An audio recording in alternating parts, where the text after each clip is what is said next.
যেই গল্প বলিয়ে তাকে আসলে আমার লাগে হচ্ছে আর কে নারায়ণের লেখা আন্ডার দ্য ব্যানিয়ান ট্রির যেই কথক ন্যাম্বি তার মতো। কারণ হচ্ছে আমি তো একটু পড়ি, তারপর একবার তো আমার বইটা পড়া আছে থরলি, এবং এখন আমি যে প্রসেসে অনুবাদটা আসলে করি, আমি ইন্টেন্সিভলি 10 পাতা পড়ি এবং সেই 10 পাতার অনুবাদটা আমি করি।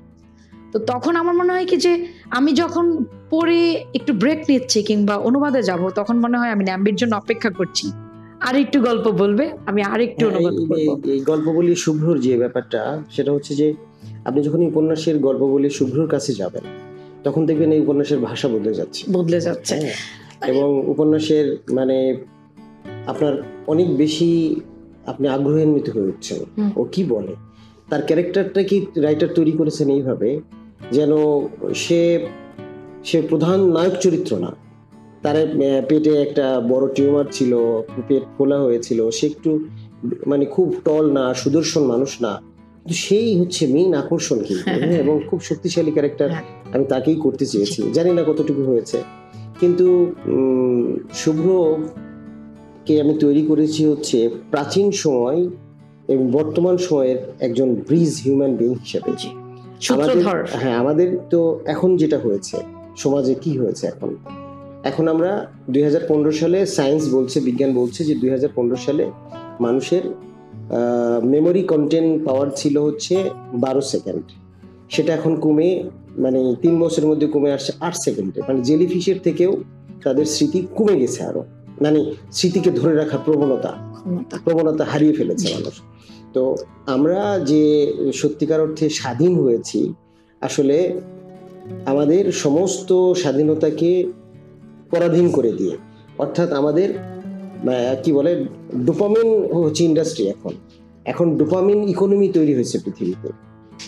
এবং এই ডোপামিন ইকোনমিটা কিরকম যে আপনার ডোপামিনের ভিতরে আপনাকে বন্দি করে ফেলছে এবং ব্যবসা করছে অন্যরা।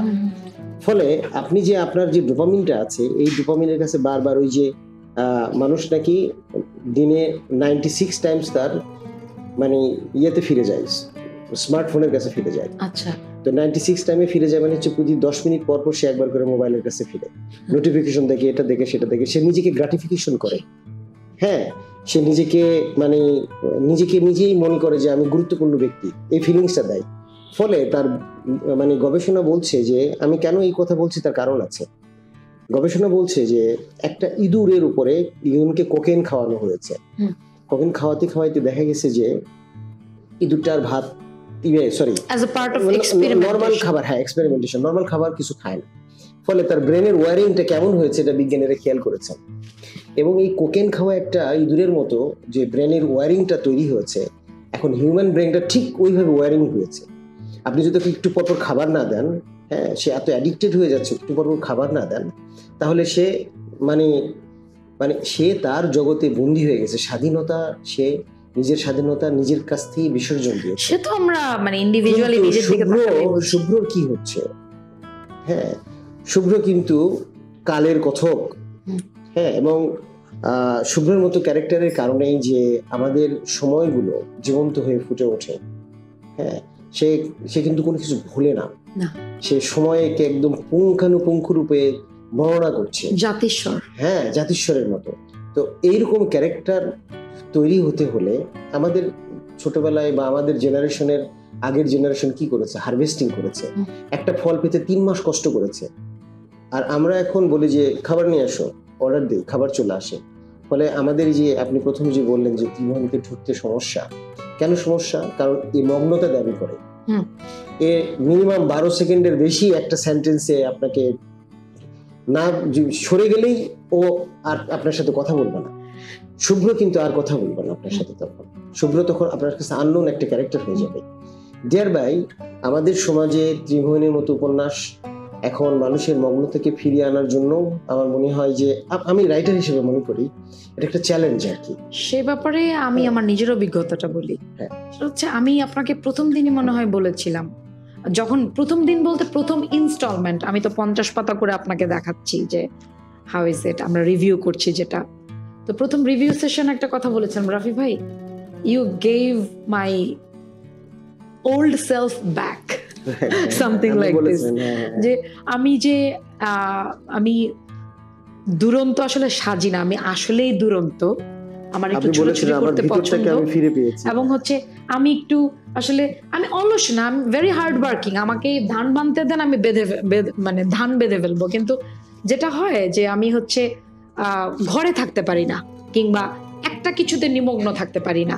এবং এটা হয়েছে এই আমাদের technology, mobile phone, social media, এবং হচ্ছে আমার তো আসলে দুটো ট্রানজিশন পিরিয়ড গেছে। একটা হচ্ছে আমার বন্ধুরা যখন ভালো চাকরি বাকরি করছিল, তখনও আমি কনফিউজ যে আমি আসলে কি করছি, আমি জানি না। আমি বই পড়ি কিংবা গান শিখি নিজে নিজে। আপনি তো জানেন আমি একটু গানও করতে পারি। ত্রিমোহনী পড়ার জন্য, অনুবাদ করার জন্য তো বটেই, পড়ার জন্য আসলে নিমগ্নতা দরকার, তাছাড়া হবেই না।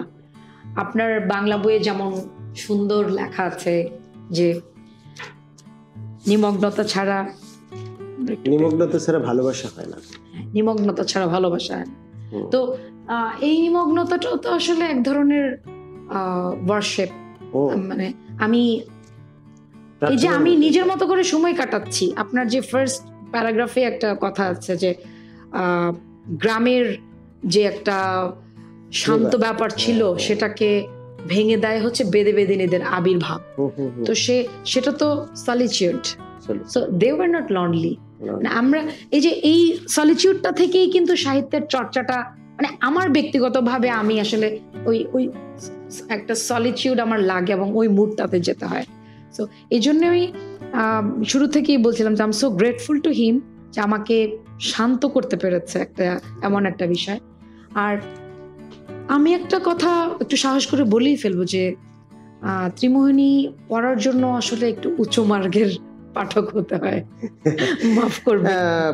আমার মনে হয় যে যারা সত্যিকার অর্থে চেষ্টায় থাকবে পড়ার জন্য, তারাও পারবে পড়তে, কিন্তু মানে মনটা থাকতে হবে। উচ্চ মানের বলতে আমি মানে খুব বেশি পড়াশোনা জানাশোনা আছে এই অর্থে বলছি না, কোট আনকোট।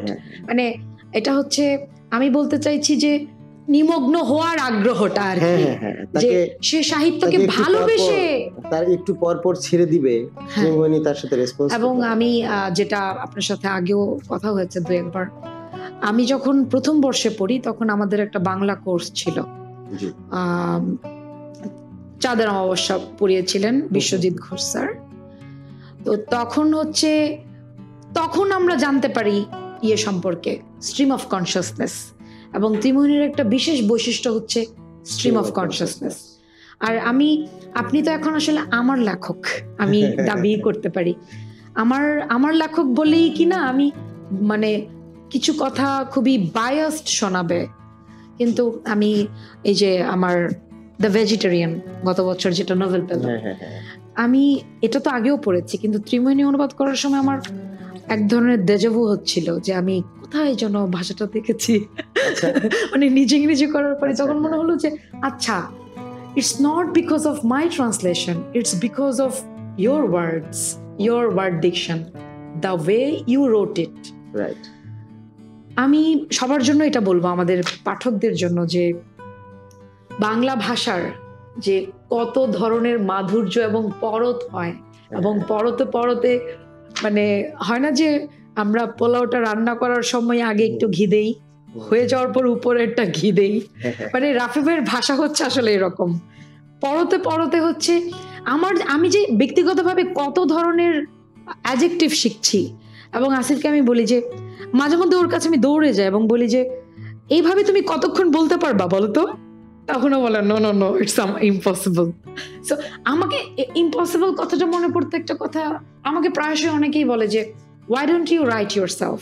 তা আমি বলি যে আমি আসলে লিখতে পারি না, আমি মৌলিক লেখা মানে আমি বলছি পারি না, তাছাড়া অনুবাদ আমি ঢুকে গেছি, হয়তোবা আমি লিখবো, কিন্তু অনুবাদটা এই জন্যই আমার ভালো লাগে যে আপনি তৈরি করে দিয়েছেন, আমি এটাকে ব্রাশ আপ করছি বা স্থানান্তর করছি, ভাষান্তর করছি, জগতের মধ্যে ঢুকে রস আস্বাদন করছি।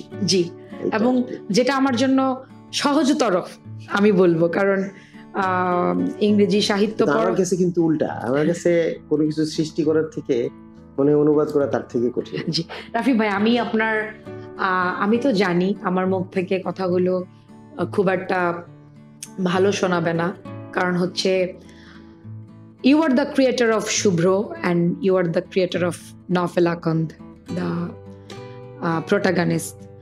এত ক্যারেক্টার আমরা আসলে আমি মানে আপনার কাছে একটু পার্সোনালি একজন করেই জানতে চাইবো যে শুভ্রকে নিয়ে আপনি ইতোমধ্যে একটুখানি বলেছেন, তারপরও আমি বলবো যে এতবার একটা বই এবং আপনার যে পেশা আমরা সবাই জানি, এবং এই ব্যস্ততা মানুষের সাথে যে ডিল করা, কারণ I find human interaction is the most difficult thing. সেই জায়গায় আমি ঘুরে এসেছি, you are so loved there in fantastic kingdom.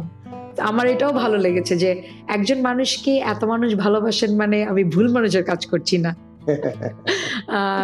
So আমি একটু আপনার এই উপন্যাসটা লেখার ভাবনা এবং হচ্ছে এই কয়েকটা ব্যাপার আমি একসাথে বলে ফেলি যেন আমি মাঝখানে আপনাকে ইন্টারাপ্ট না করি। সেটা হচ্ছে আপনার টাইম স্প্যানটা, কত সময় লেগেছিল, এবং লিখতে শুরু করার আগে আপনি ভেবেছেন কিনা, নাকি একরকম নাজিল হয়েছে বসে গেছেন লিখে ফেলছেন?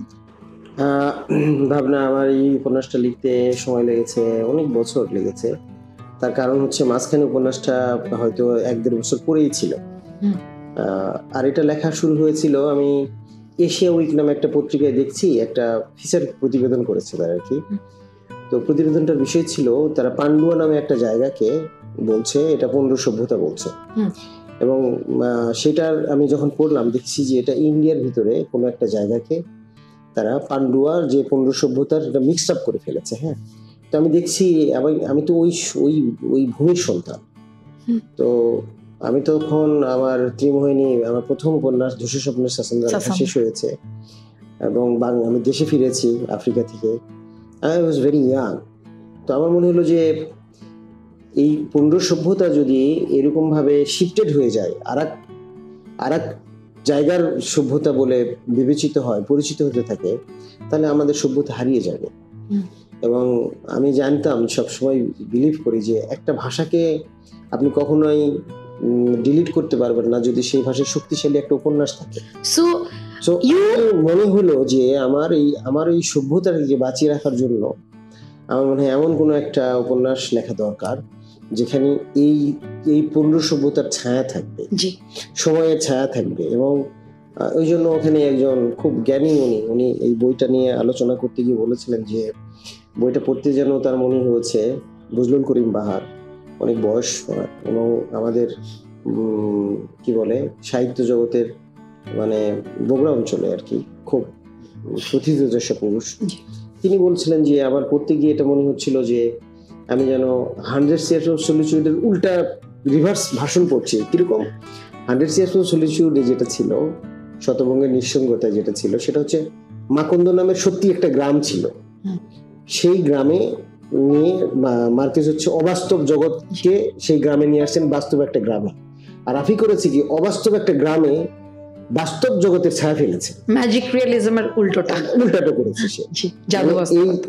এই গ্রাম কোথাও নাই, অনেকগুলো সত্যিকারের চরিত্র আছে, কিন্তু এই গ্রামে সে ইতিহাসের ছায়া ফেলছে। মানে এই অবাস্তব একটা গ্রামে, অবাস্তব গ্রাম, অবাস্তব জায়গা, মানে সত্যিকার অর্থে এই পূর্ণ সভ্যতাকে তুলে আনার জন্য এরকম একটা অবাস্তব গ্রামকে সে নেবে, এরকম চিন্তা করা যায় না। তো আমি মানে এটা আসলেই জানতাম না, আপনার কাছ থেকে কেবলই শুনলাম।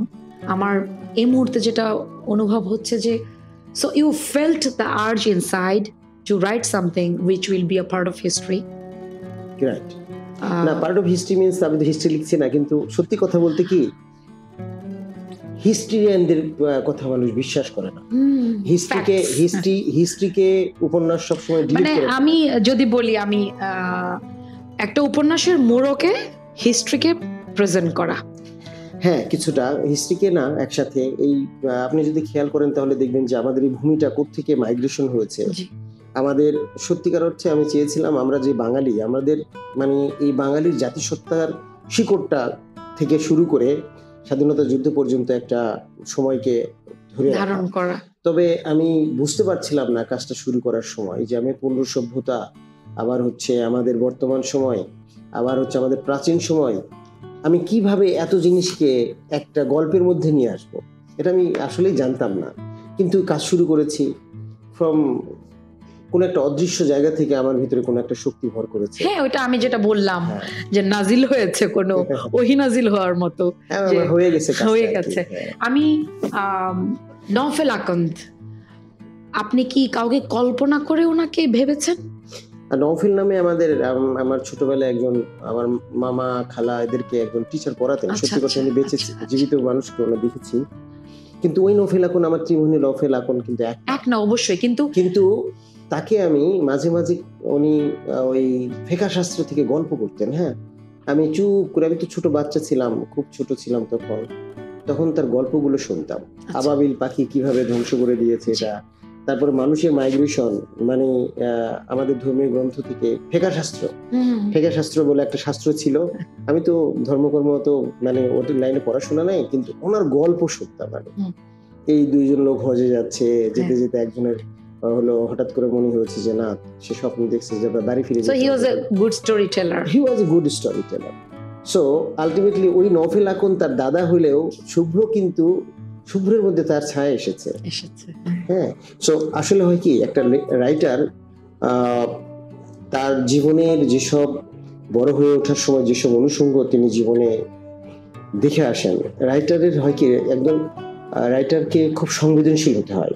সে জন্মগতভাবে তার মনে, আমার ধারণা যেটা, তার সংবেদনশীল একটা স্নায়ুতন্ত্র থাকে। এটাই হচ্ছে তার, আমরা যেমন কি ইট ভাটাতে একটা ইট বের হয় না, প্রোডাকশন হয়, সেখানে লেখা থাকে, মানে কয়েকটা অক্ষর লেখা থাকে।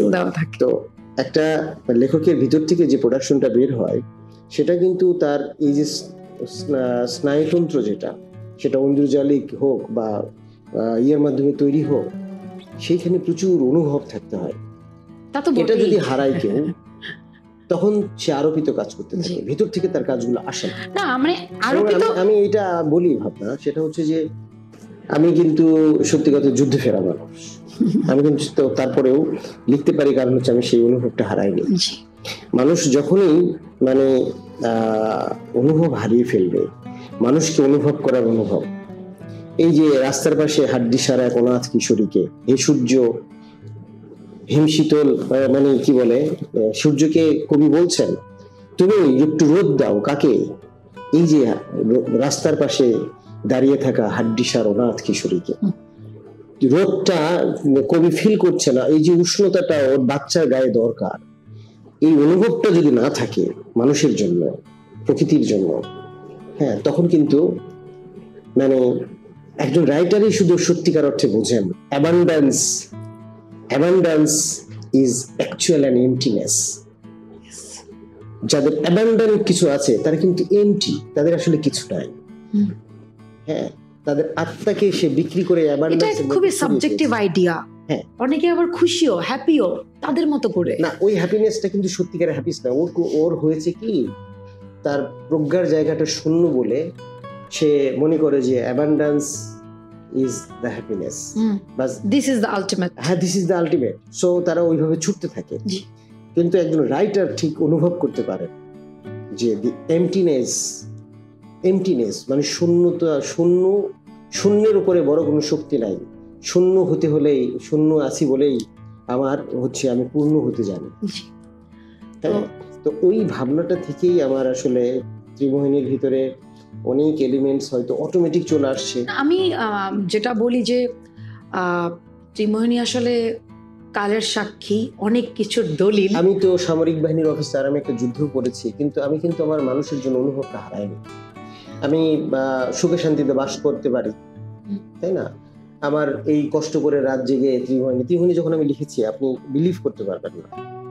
মানুষ বলে যে মানে এত কষ্ট করেছো। এটা আমাকে সারপ্রাইজ করেছে যে আপনি হাতে লিখেছেন। আমার হাতে লেখা 1800 পৃষ্ঠা হাতে লেখা, সেটাকে কাটতে এটা সেটা করতে করতে পরে এটা 500 পৃষ্ঠার একটা উপন্যাস হয়েছে। কিন্তু আমি লেখা শুরু করতাম, ভোর হয়ে যেত, আমি টের পেতাম না।